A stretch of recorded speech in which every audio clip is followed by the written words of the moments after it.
السلام عليكم ورحمة الله تعالى وبركاته. مرحبا بكم اليوم معايا وصفة من وصفات ماما يا أعزائي. نشكركم بزاف على تعليقاتكم اللي شجعتني باش نوصل معاكم. مرحبا بكم معايا في وصفة جديدة. بسم الله، نبدأ على بركة الله.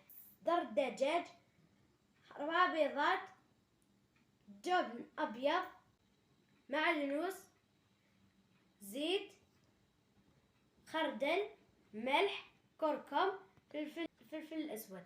نحتاج لهذه الوصفة هذو ليمون لأن وصفتنا اليوم واسمها كيك الدجاج. نجيب الأشواط تاعنا،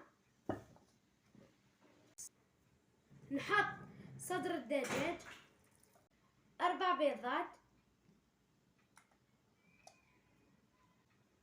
جبن أبيض، معدنوس،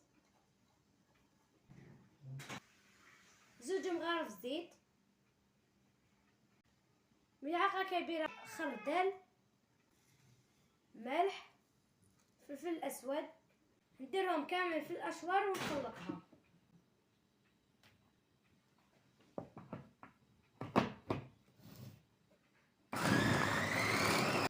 وصفة سهلة وبنينة ما تطلبلناش وقت كبير. نجيبوا ليمون تاعنا اللي دهناهم بالزبدة، نديروا لهم الخليط ونديروهم يطيبوا في الفرن مدة 20 دقيقة. طبعا هذا الكيك نرفقوه بصوص بيضاء اللي فيها فاخذ الدجاج، فلفل، بصل، زيت، كريمة سائلة، كركم، ملح، فلفل أسود، جبن، بطاطا للتزيين. نبدأ نحضر في الصوص تاعنا. باخذ الدجاج، قليل من الزيت، نضيف البصل،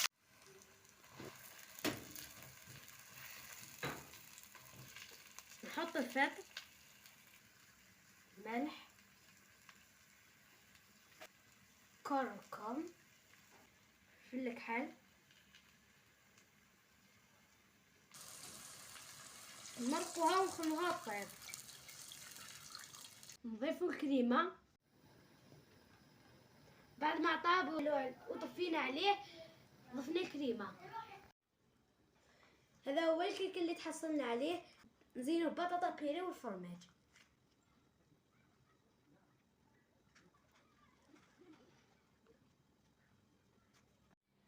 هذا هو الكيك الدجاج تاعنا نهار اليوم. نتمنى وصفة سهلة وبنينة، نتمنى تجربوه. بصحتكم، صحة رمضانكم. ما تنسوش الاشتراك في القناة ودعمنا باللايك.